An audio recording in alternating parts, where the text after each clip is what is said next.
Welcome to TSET channel.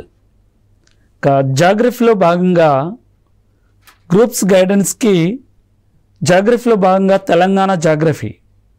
మరి తెలంగాణ జాగ్రఫీలో ఇప్పటివరకు ఉనికి విస్తరణ, భౌగోళిక స్వరూపాలు, శీతోష్ణ స్థితి, నదీ వ్యవస్థ, ప్రాజెక్టు లాంటివి చెప్పుకున్నాం. ఇప్పుడు నెక్స్ట్ వస్తున్నటువంటి టాపిక్లో మెయిన్ ఇంపార్టెంట్ టాపిక్ తెలంగాణ అడవులు. మరి తెలంగాణ అడవుల నుంచి ఎలాంటి ప్రశ్నలు అడుగుతున్నారో చూద్దాం. క్రింది వాణిలో రాష్ట్రంలో అత్యధిక అటవీ విస్తీర్ణం గల జిల్లాలు అవరోహణ క్రమంలో గుర్తించండి. అవరోహణ క్రమము అవరోహణ అంటే 5 అక్షరాలు, అంటే పెద్ద నుంచి చిన్న, అంటే ఎక్కువ నుంచి తక్కువకు గుర్తించాలి అని చెప్తున్నారు. మరి ఇందులో చూసినట్లయితే తెలంగాణ రాష్ట్రంలో అత్యధికంగా అడవులు ఎక్కువగా ఉన్నటువంటి జిల్లాలు ఒకటి భద్రాద్రి కొత్తగూడెం. మరి మనకి ఇక్కడ భద్రాద్రి కొత్తగూడెం 1 ఉంది ఆప్షన్లో, మరియు 4 ఉంది, ఈ 2 ఉన్నాయి.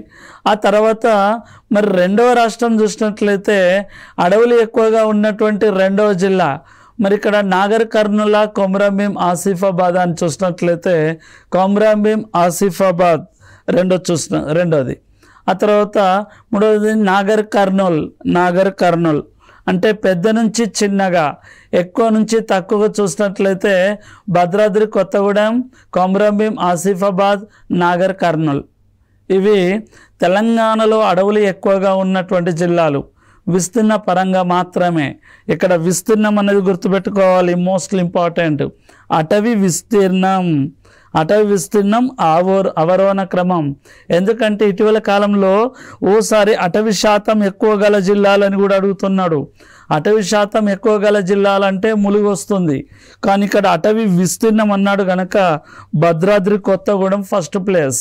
అయితే ఇక్కడ మనకు 2 ఉన్నాయి కనుక రెండో దానికి మీద ప్రిఫరెన్స్ కావాలి, Komaram Bheem, Asifabad. So correct answer 4వది భద్రాద్రి కొత్తగూడెం, కొమరంభీం, ఆసిఫాబాద్, నాగర్ కర్నూల్.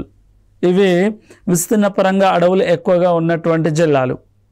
మరి ఇక నెక్స్ట్ వస్తున్నటువంటి ప్రశ్న చూసినట్లయితే క్రింది వాటిని జతపరచండి. మరి ఇందులో అటవీ ఉత్పత్తి మరియు ఆ అటవుల ఉత్పత్తుల నుంచి ఏమేమి తయారు చేస్తున్నారు అనే దాని మీద ప్రశ్నలు, దాని మీద ప్రశ్నలు చూడొచ్చు. మరి ఇందులో పునికి కర్రతో ఏం తయారు చేస్తారంటే చాలా ఫేమస్ అండి, కోయ బొమ్మల తయారీ. నిర్మల్ కోయ బొమ్మల తయారీ ఏ కర్రతో చేస్తారని చాలాసార్లు అడిగాడు క్వశ్చన్. సో పునికి కర్ర, నిర్మల్ కోయ బొమ్మలు. మళ్ళీ అందులో ఇంకో క్వశ్చన్ కూడా అడుగుతున్నాడండి, నిర్మల్ కోయ బొమ్మల తయారీ పునికి కర్రతో చేయడాన్ని ఏమని పిలుస్తారని అడుగుతున్నాడు. నకాష్ అని పిలుస్తున్నారు. నకాష్. అది పునికి కర్రతో నిర్మల్ కోయ బొమ్మల తయారు చేయడాన్ని నకాష్ అని పిలుస్తారు. మరి నెక్స్ట్ రెండో చూసినట్లయితే రూసాగడ్డి నిజామాబాద్లో ఎక్కువ లభ్యమవుతుందండి. తెలంగాణ రాష్ట్రంలోనే రూసాగడ్డి నిజామాబాద్ జిల్లాలో తయారవుతుంది. మరి దీంతో ఏం తయారు చేస్తున్నారంటే సుగంధ పరిమళాల తయారీ. చాలామంది సుగంధ ద్రవ్యాలు అంటున్నారు. సుగంధ ద్రవ్యాలు అంటే స్పైసెస్, అంటే యాలకులు, లవంగాలు, వీటిని సుగంధ ద్రవ్యాలు అంటారు. కానీ ఇక్కడ సుగంధ పరిమళాలు అంటే పర్ఫ్యూమ్స్, సుగంధ పరిమళ తయారీలో ఉపయోగపడుతున్నది. కానీ క్వశ్చన్ చాలాసార్లు ఎలా అడిగాడంటే రూసాగడ్డి ఏ జిల్లాలో దొరుకుతుందంటే నిజామాబాద్ జిల్లాలో. సో రెండోది కరెక్ట్ ఆన్సర్ రూసాగడ్డి సుగంధ పరిమళాల తయారీ అంటే ABCD. నెక్స్ట్ ఇప్ప పువ్వు. తెలంగాణ రాష్ట్రంలో ఇప్ప పువ్వు ఆదిలాబాద్ మరియు ఆసిఫాబాద్ జిల్లాలో లభ్యమవుతుంది. ఇప్ప పువ్వుతోటి ఏం తయారు చేస్తున్నారంటే సారా తయారు చేస్తున్నారు. ఇప్ప పువ్వుతోటి సారాయి తయారు చేయడం జరుగుతూ ఉంటుంది. అందుకనే దాన్ని మన తెలంగాణ భాషలో ఇప్ప పువ్వు సారా అని పిలుస్తున్నారు. ఇప్ప పువ్వు సారా. మరి నెక్స్ట్ వస్తున్నటువంటిది 4 చూసినట్లయితే తంగేడు పువ్వు. తెలంగాణ రాష్ట్ర ఫెస్టివల్ బతుకమ్మ పండుగలకు ఉపయోగిస్తున్నటువంటి ప్రధానది తంగేడు పువ్వు. మరి తంగేడు చెట్టుతోటి ఏం తయారు చేస్తున్నారంటే తోళ్లను భద్రతపరచడానికి ఉపయోగిస్తున్నారు. తంగేడును తోళ్ళ భద్రతగా ఉపయోగిస్తున్నారు. మరి చూసినట్లయితే ఒకటోది పునికి కర్ర డి, ఒకటోది డి ఆప్షన్ మనకి ఎక్కడుంది, రెండో ఆన్సర్లో ఉంది, ఒకటోది డి. రెండోది రుసాగడ్డి సి, ఆ తర్వాత మూడోది ఇప్ప పువ్వు బి, సారాయి. నాలుగోది తంగేడు ఏ, తోళ్ళ భద్రత. So correct answer second one. ఇలా ఐడెంటిఫై చేసుకోవాల్సి ఉంటుంది.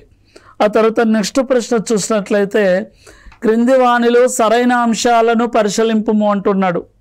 క్రింది వాణిలో సరైన అంశాల్లో చూసినట్లయితే ఫస్ట్ వన్, టేకు అత్యధికంగా నిర్మల్ మరియు మంచిర్యాల జిల్లాలో లభ్యమవుతుంది. టేకు అత్యధికంగా గోదావరి నది పరివాహక ప్రాంతంలో లభ్యమవుతుంది. అంటే గోదావరి నది నిర్మల్, నిజామాబాద్, జగిత్యాల, మంచిర్యాల జిల్లాల గుండా ప్రవహిస్తుంది. సో టేకు ఈ నిర్మల్, మంచిర్యాల జిల్లా అనేది కూడా కరెక్ట్ ఆన్సర్. టేకుని కలపలలో లేదా వృక్షాలలో రారాజు అని పిలుస్తున్నారు. టేకుని కలపల్లో రారాజు, ద కింగ్ ఆఫ్ వుడ్ అని పిలవడం జరుగుతూ ఉంటుంది టేకుని. సో ఇది కూడా కరెక్ట్ ఆన్సర్. మరి నీలాంబరి టేకుని యునెస్కో వారసత్వ జాబితాలో చేర్చారు. మరి యునెస్కో ఏ టేకు అంటే నీలాంబరి టేకుని. నీలాంబరి టేకు ఎక్కడ ఉన్నదంటే కేరళ రాష్ట్రంలో ఉన్నది. దీన్ని యునెస్కో వారసత్వ జాబితాలోని చేర్చింది. నీలాంబరి టేకు కేరళ రాష్ట్రంలోని ఏ నెలల్లో పెరుగుతుంది అని అడుగుతున్నాడు. నీలాంబరి టేకు కేరళ రాష్ట్రంలోని నల్లరేగడి నెలలో పెరుగుతుంది. ఇక 3-4 చూసినట్లయితే టేకు వృక్షం చిట్టడవుల కిందికి వస్తుంది. చిట్టడవులు అంటే ఏంటివి? ఇక్కడ చిట్టడవులు లేదా పొద అడవులు లేదా ముళ్ళజాతి అడవులు. చిట్టడవులు లేదా పొద అడవులు లేదా ముళ్ళజాతి అడవులు ఇవి జెరోఫైటిక్ కుటుంబానికి చెందినవి. మరి జెరోఫైటిక్ కుటుంబానికి చెందినటువంటి వృక్షాలు ఏమేమి వస్తున్నవి? బ్రహ్మజముడు, నాగజముడు, రేగు, చింత, తుమ్మ, బలుస. ఈ వృక్షాలన్నీ జెరోఫైటిక్ కుటుంబానికి చెందిన వస్తున్నవి. కానీ ఇక్కడ టేకు చిట్టడవుల కిందికి వస్తుందా?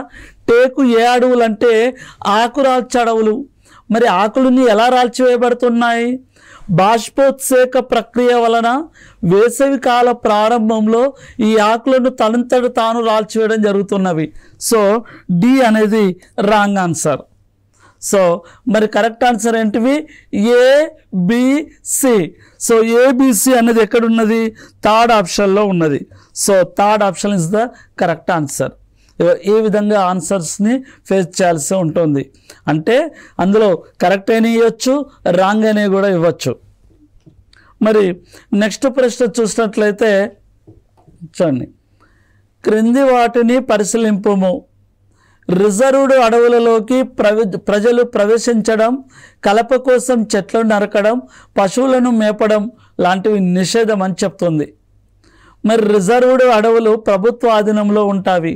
ఏంటి సరి రిజర్వ్డ్ అడవులు అంటే? రిజర్వ్డ్ అడవులు అంటే భారతదేశంలో అడవులని 3 రకాలుగా విభజించారు. ఎన్ని రకాలుగా? 3 రకాలుగా విభజించారు. ఇదేంటిది? రిజర్వ్డ్ ఫారెస్ట్, అన్రిజర్వ్డ్ ఫారెస్ట్ మరియు కేటాయించని అడవులు. రిజర్వ్డ్ అడవులు, అరక్షిత అడవులు మరియు కేటాయించని అడవులుగా విభజించారు. రిజర్వ్ అడవుల్లోకి మొత్తం ప్రభుత్వ ఆధీనంలోనే ఉంటాయి. రక్షిత అడవులు ప్రభుత్వ పర్యవేక్షణలో ఉంటాయి. కేటాయించిన అడవులు ఎవరి ఆధీనంలో ఉండవి. మరి రిజర్వ్డ్ అడవుల్లోకి పశువులను కానీ మనుషులను కానీ కలప కోసం చెట్లను నరకడం కానీ నిషేధం అని చెప్తుంది. ఏ అడవుల్లోకి? రిజర్వ్ అడవుల్లోకి. మరి రక్షిత అడవుల్లోకి ప్రవేశించవచ్చు, కానీ చెట్లను నరకడం, పశువులను మేపడం నిషేధం. ఇక మూడవది కేటాయించిన అడవులు. ఎలాంటి ఆటంకాలు ఉండయండి కేటాయించిన అడవుల్లోకి? పశువులను మేపవచ్చును, అడవులను నరకవచ్చును. మరి రిజర్వ్డ్ అడవులు ప్రభుత్వ ఆధీనంలో ఉంటాయి. సో రిజర్వ్డ్ అడవులు కానీ ప్రభుత్వ ఆధీనంలో ఉంటాయి, కానీ రక్షిత అడవులు ప్రభుత్వ పర్యవేక్షణలో ఉంటాయి. సో ఇవి 2 కరెక్ట్ ఆన్సర్లే. అప్పుడు మరి కరెక్ట్ ఆన్సర్ ఏదొస్తుంది? ఏ మరియు ఆర్ రెండు సరైనవే, కానీ మరియు ఏకి ఆరు సరైన వివరణ అని చెప్తున్నారు. So fourth one is the correct answer. Fourth one is the correct ఆన్సర్గా చెప్పుకోవచ్చు. మరి నెక్స్ట్ వస్తున్నటువంటి ప్రశ్న, క్రింది వాటిని జతపరచుము అని అడుగుతున్నాడు. ఏమని ఇచ్చాడు? ఒకవైపు ఏమో జిల్లాలు ఇచ్చాడు, మరొక వైపు ఏమో శాతం ఇచ్చాడు. అంటే అటవీ శాతం ఇచ్చాడు. అడవులు ఎక్కువగా అటవీ శాతం ఎక్కువగా ఉన్నటువంటి జిల్లా, అటవీ శాతం ఎక్కువగా ఉన్నటువంటి జిల్లా, అటవీ శాతం తక్కువగా ఉన్నటువంటి జిల్లా. మరి ఇక్కడ చూసినట్లయితే కరీంనగర్ తెలంగాణలోనే అటవీ శాతం తక్కువగా ఉన్నటువంటి జిల్లా కరీంనగర్. ఎంత అంటే 0.1%. సో ఒకటోది ఏ. రెండోది గద్వాల్ 0.3% తోటి అటవీ శాతం తక్కువగా ఉన్నటువంటి జిల్లా గద్వాల్. నెక్స్ట్ 0.8 తోటి అటవీ శాతం తక్కువగా ఉన్నటువంటి మూడవ జిల్లా హైదరాబాద్. నెక్స్ట్ 1% తోటి అటవీ శాతం 1% ఉన్నటువంటి నాలుగవ జిల్లా జనగాం. అంటే ఒకటోది ఏ, రెండోది బి, మూడోది సి, నాలుగోది D. So correct answer third వన్గా చెప్పుకోవచ్చు. అంటే ఇక్కడ మనకి ఇందులో మొత్తం అటవీ శాతం తక్కువగా ఉన్నటువంటి జిల్లాలు తక్కువ నుంచి ఎక్కువకు ఇచ్చాడు, తక్కువ నుంచి ఎక్కువకు ఇచ్చాడు. అది గమనించవలసినటువంటి విషయం. మరి నెక్స్ట్ వస్తున్నటువంటి ప్రశ్న, తెలంగాణలోని ఏ జిల్లాలలో నల్లరేగడి నేలలు ఎక్కువగా ఉన్నాయని అడుగుతున్నాడు. ఇది ప్రీవియస్ క్వశ్చన్ అండి. నల్లరేగడి నేలలు ఎక్కువగా ఉన్నటువంటి జిల్లా చూసినట్లయితే నిజామాబాద్ జిల్లాలో నల్లరేగడి నేలలు ఎక్కువగా ఉన్నవి. సంగారెడ్డి మరియు మెదక్ జిల్లాలో లాటరైట్ నేలలు ఎక్కువగా ఉన్నవి. ములుగులో ఎర్ర నేలలు ఎక్కువగా ఉన్నవి. సో నల్లరేగడి నేలలు ఎక్కువగా ఉన్నటువంటి జిల్లా Nizamabad is the correct answer. నల్లరేగడి నేలలు ఎక్కువగా ఉన్నటువంటి జిల్లా నిజామాబాద్, తెలంగాణ రాష్ట్రంలోనే. కానీ ఈ క్వశ్చన్ 2018లో ఎలా అడిగాడంటే, తెలంగాణ రాష్ట్రంలో ఏ జిల్లాలో నల్లరేగడి నేలలు ఎక్కువగా ఉన్నాయని అడిగాడు. కానీ అక్కడ వాడు ఆప్షన్ ఎలా ఇచ్చాడంటే ఆదిలాబాద్, ఆసిఫాబాద్ మరియు నిర్మల్ మరియు మంచిర్యాల ఇలా ఇచ్చాడండి. అంటే యాక్చువల్గా తెలంగాణ రాష్ట్రంలో నల్లరేగడి నేలలు ఎక్కువగా ఉన్నటువంటి జిల్లా నిజామాబాద్. కానీ వాడు 2018లో అడిగినటువంటి క్వశ్చన్ ఈ విధంగా అడిగాడు, క్రింది వానిలో ఏ జిల్లాలో నల్లరేగడి నేలలు ఎక్కువగా ఉన్నాయని అడిగాడు. సో కరెక్ట్ ఆన్సర్ ఆసిఫాబాద్, నల్లరేగడి నేలలు ఎక్కువగా ఉన్నటువంటి జిల్లా. ఈ విధంగా జిల్లాలు అడుగుతున్నాడు. నల్లరేగడి నేలలు ఎక్కువగా ఉన్నటువంటి జిల్లా నిజామాబాదు, కానీ నిజామాబాద్ ఇవ్వకుండా మిగతా జిల్లాలని ఆప్షన్లు పెట్టి ఇస్తున్నాడు. మరి నెక్స్ట్ ప్రశ్న చూసినట్లయితే, మొత్తం దేశంలో పాల ఉత్పత్తిలో తెలంగాణ రాష్ట్రం ఎన్నో స్థానంలో ఉంది?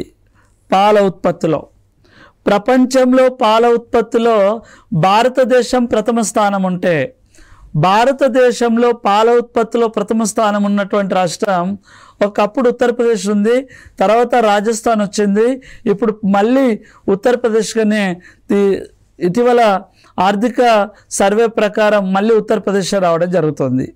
కానీ మరి తెలంగాణ రాష్ట్రం ఎన్నో స్థానంలో ఉందంటే పాల ఉత్పత్తిలో 13వ స్థానంలో ఉంది. భారతదేశంలో తెలంగాణ రాష్ట్రం పాల ఉత్పత్తిలో 13వ స్థానంలో ఉంది. ఇలా చూసుకోవచ్చు.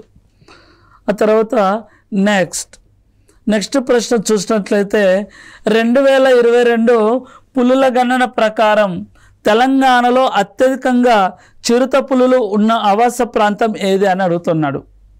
చిరుత పులులు ఆవాసంగా ఉన్నటువంటి ప్రాంతం చూసినట్లయితే కిన్నెరసాని వన్యప్రాణి సంరక్షణ కేంద్రంలో కూడా పులులున్నవి, కవ్వాల్ వన్యప్రాణి సంరక్షణ కేంద్రంలో కూడా పులులున్నవి.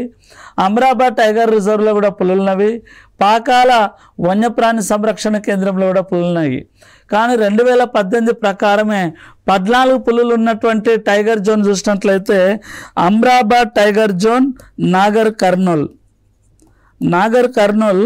2018 ప్రకారమే 14 పులులు ఉన్నవి. సో 2022 ప్రకారం చూసినట్లయితే కూడా దాదాపు అమ్రాబాద్ టైగర్ రిజర్వ్ నాగర్ కర్నూల్లోనే ఉంటున్నాయి.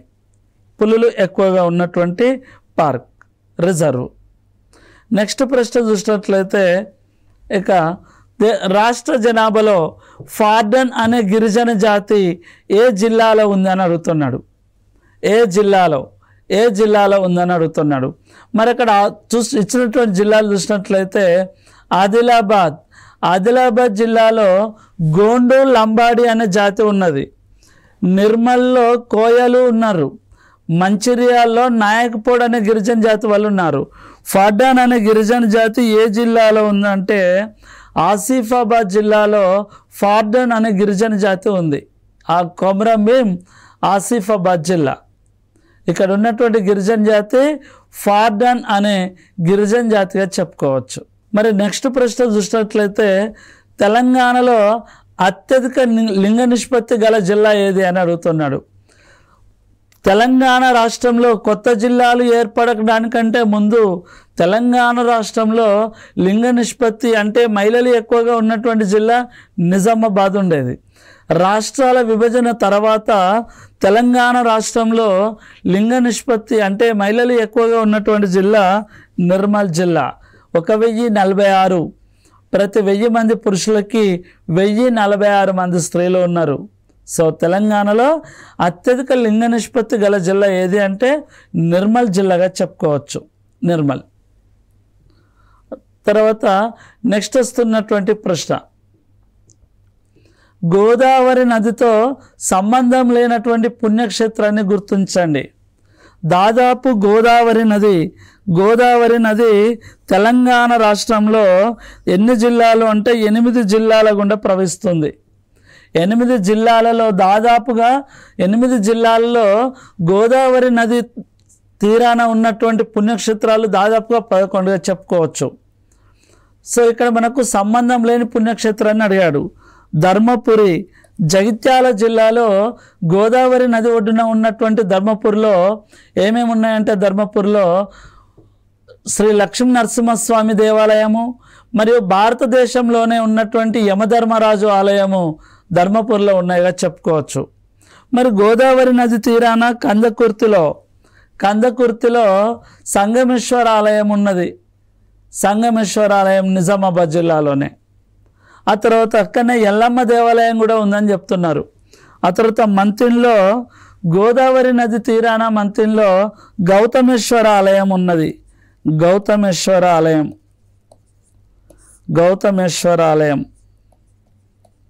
గోదావరి నది తీరాన. ఇక ఏలేశ్వరం అనేది నల్గొండ జిల్లాలో ఉంది. అది కృష్ణానది కిందికి వస్తుంది కానీ గోదావరి నది కిందికి రాదు. సో గోదావరి నదితో సంబంధం లేనటువంటి పుణ్యక్షేత్రం ఏంటంటే Yeleswaram. So Yeleswaram is the correct ఆన్సర్గా చెప్పుకోవచ్చు. Yeleswaram is the correct answer. మరి నెక్స్ట్ వస్తున్నటువంటి ప్రశ్న, తెలంగాణలో బయ్యారం ప్రాంతం ఏ ఖనిజానికి ప్రసిద్ధి అని చెప్తున్నాడు. మరి చూసినట్లయితే రాగి. తెలంగాణలో రాగి దొరుకుతున్నటువంటి ప్రాంతం మైలారం, ఖమ్మం. మరి భారతదేశంలో రాగి చూసినట్లయితే K3 రాజస్థాన్. నెక్స్ట్ బంగారం. మరి తెలంగాణలో బంగారం మహబూబ్ నగర్, రంగారెడ్డి జిల్లాలో లభ్యమవుతుంది తెలంగాణలో. మరి భారతదేశంలో బంగారం కోలార్ బంగారు గని కర్ణాటక రాష్ట్రంలో ఉంది.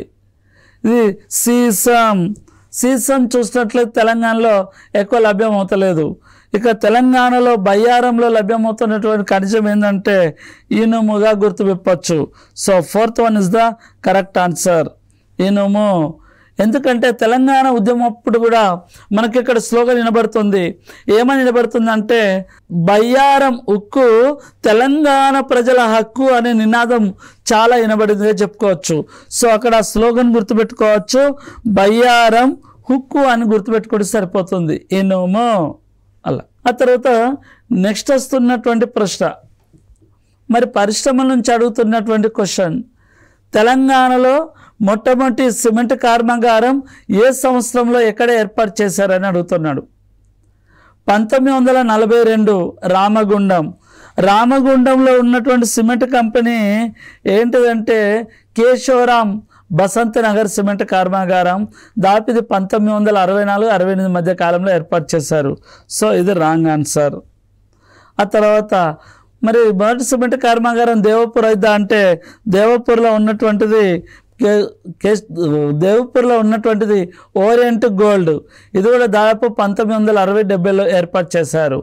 ఇక నల్గొండలో రాసి సిమెంట్, దక్కన్ సిమెంట్ ఇటీవల కాలంలో ఏర్పడ్డవి.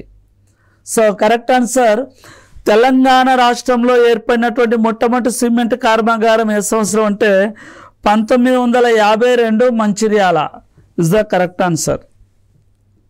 తెలంగాణలో ఏర్పడినటువంటి మొట్టమొదటి సిమెంట్ కర్మాగారం. సో ఇదండి. మరి నెక్స్ట్ వస్తున్నటువంటి ప్రశ్న, తెలంగాణలో రెండవ అతిపెద్ద బస్ స్టేషన్ ఏది? MGBS Hyderabad, Mahatma Gandhi bus station. ఇది తెలంగాణలోనే అతిపెద్ద బస్ స్టేషన్ MGBS. ఇది భారతదేశంలోనే 4వ అతిపెద్ద బస్ స్టేషన్ చెప్పుకోవచ్చు. భారతదేశంలోనే 4వ అతిపెద్ద bus station MGBS. Khammam bus station అనేది కూడా కాదు. Next Jubilee bus station Secunderabad. తెలంగాణలోనే 2వ అతిపెద్ద బస్ స్టేషన్ సికింద్రాబాద్ అని చెప్పవచ్చు. So is the next correct answer doctor BR Ambedkar bus station Karimnagar. తెలంగాణలోనే 2వ అతిపెద్ద bus station doctor BR Ambedkar bus station Karimnagar. Most important bit. Next question, Nagarjuna Sagar ప్రాజెక్టుకు సంబంధించి సరైన అంశాలను పరిశీలింపము అంటున్నారు. మరి నాగార్జున సాగర్ 1950 డిసెంబర్ 10న ప్రారంభించి 1967 ఆగస్టులో పూర్తయినది. మరి ఆ తర్వాత చూడండి, నందికొండ గ్రామం నల్గొండ జిల్లాలో ఉంది. ఇది నాగార్జున సాగర్ నందికొండ గ్రామం నల్గొండ జిల్లాలో ఉంది. నాగార్జున సాగర్కి కుడి కాలువ జవహర్లాల్ నెహ్రూ కాలువ, మరి ఎడమ కాలువ లాల్ బహదూర్ కాల్వ. సో నాగార్జున సాగర్ 1950 డిసెంబర్ 10న ప్రారంభించి 1967 ఆగస్టులో పూర్తయినది. This is the correct answer. మరి నాగార్జున సాగర్ తెలంగాణ రాష్ట్రంలో నల్గొండ జిల్లాలోని నందికొండ గ్రామంలో ఉన్నది. ఇది కరెక్ట్ ఆన్సర్. నాగార్జున సాగర్కి 2 కాలువలు ఉన్నాయండి. ఒకటి కుడి కాలువ పేరు జవహర్లాల్ నెహ్రూ కాల్వ, ఎడమ కాలువ పేరు లాల్ బహదూర్ కాల్వ. ఇలా 2 కాలువలు ఉన్నవి. సో ఇవి 4 కరెక్ట్ ఆన్సర్స్. సో ఇప్పుడు నాగార్జున సాగర్ ప్రాజెక్టుకి సంబంధించి కరెక్ట్ అంశం ఏంటంటే ABCD. ఇవి fourth option is the correct ఆన్సర్గా చెప్పుకోవచ్చు. నాగార్జున సాగర్కు సంబంధించింది ఇవి 4 అంశాలు. మరి తర్వాత నెక్స్ట్ ప్రశ్న చూసినట్లయితే, క్రింది వానిలో ఏ ప్రాజెక్టు తెలంగాణ ఆంధ్రప్రదేశ్ రాష్ట్రాల ఉమ్మడి ప్రాజెక్టుగా చెప్తున్నారు? మరి శ్రీ సీతారామల ఎత్తిపోతల పథకం. ఇది ఆల్రెడీ ఇటీవల కాలంలోనే ఇందిరాసాగర్ మరియు రాజీవ్ సాగర్ ప్రాజెక్టులను రద్దు చేసి శ్రీ సీతారామల ఎత్తిపోతల పథకంగా పేరుగాంచారు. సో సీతారాముల ఎత్తిపోతల పథకం అనేది ఇస్ ద రాంగ్ ఆన్సర్. మరి రాజీవ్ సాగర్ ఎత్తిపోతల పథకం ఇంతకుముందు చెప్పాము. రాజీవ్ సాగర్ ఇందిరా సాగర్ని కలిపే ప్రస్తుతం సీతారాముల ఎత్తిపోతల పథకం అని పిలుస్తున్నారని చెప్పాం. So wrong answer. ఇక కుంతనపల్లి సుజల స్రవంతిని దీన్ని బహుళార్థ సాధక పథకం అని పిలుస్తున్నారు. సో ఇది రాంగ్ ఆన్సర్.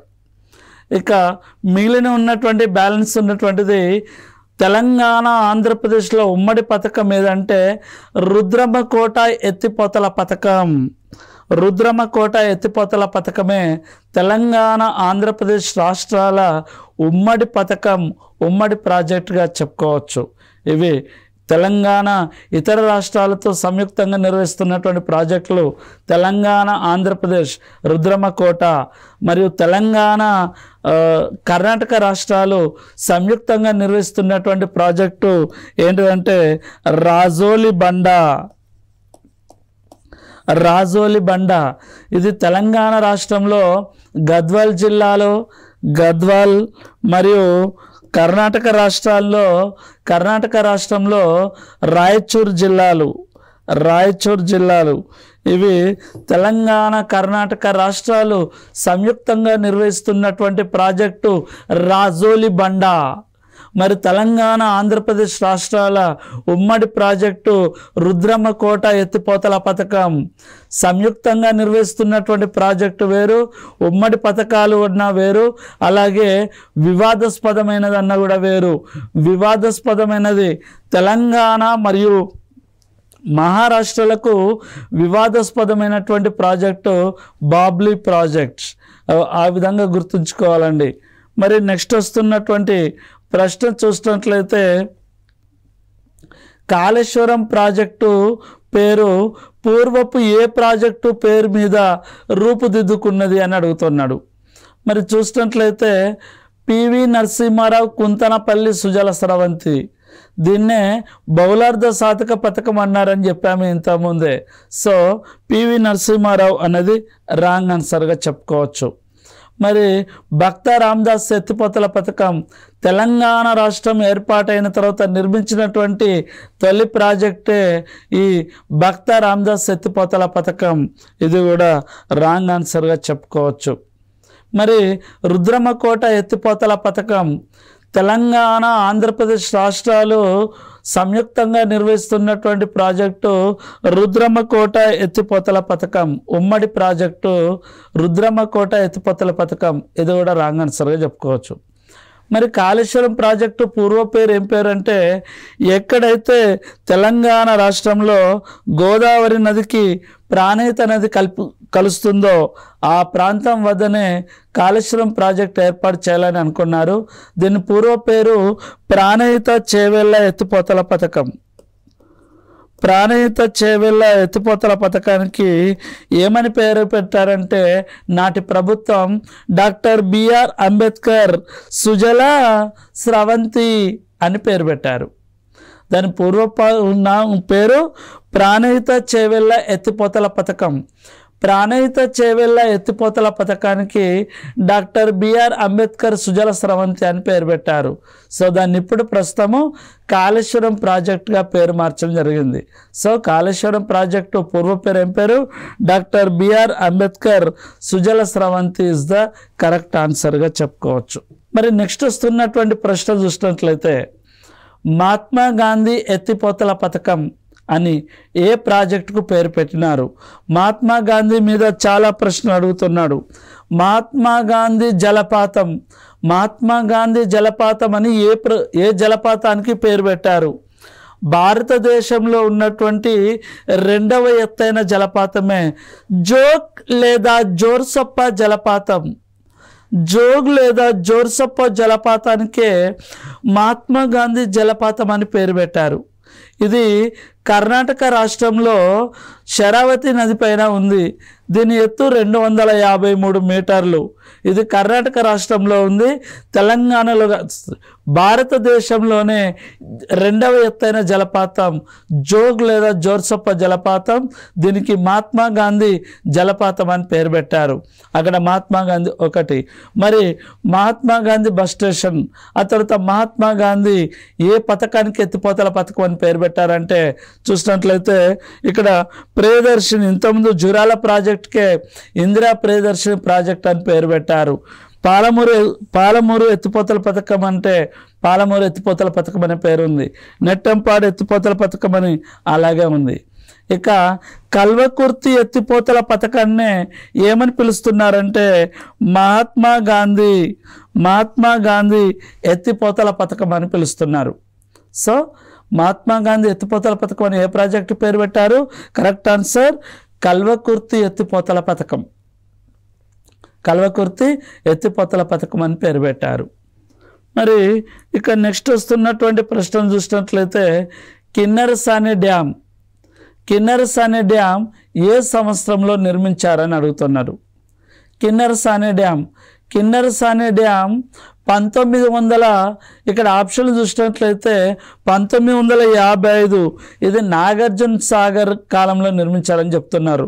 1975లో దాదాపు కిన్నెరసాని డ్యామ్ పూర్తయింది. 1977లో తెలంగాణలో వచ్చినటువంటి భూకంపం వలన తెలంగాణ రాష్ట్రంలో కిన్నెరసాని డ్యాము కొంత సమయం పనిచేయలేదని చెప్తున్నారు. 1984 సంవత్సరానికి వచ్చేసరికి ఆల్రెడీ డ్యామ్స్ అన్నీ పూర్తయ్యాయి. సో కరెక్ట్ ఆన్సర్ కిన్నెరసాని డ్యామ్ని కిన్నెరసాని నది పైన 1966 సంవత్సరంలో నిర్మించారు. కిన్నెరసాని డ్యామ్ ఏ నది పైన? కిన్నెరసాని నది పైన 1966 సంవత్సరంలో. దాదాపు చాలా డ్యాములన్నీ 1965 నుంచి 1970 సంవత్సరం వరకు పూర్తి చేయడం జరిగింది. కారణం ఏంటంటే ఇది హరిత విప్లవంలోని ప్రధాన అంశంగా చెప్పుకోవచ్చు.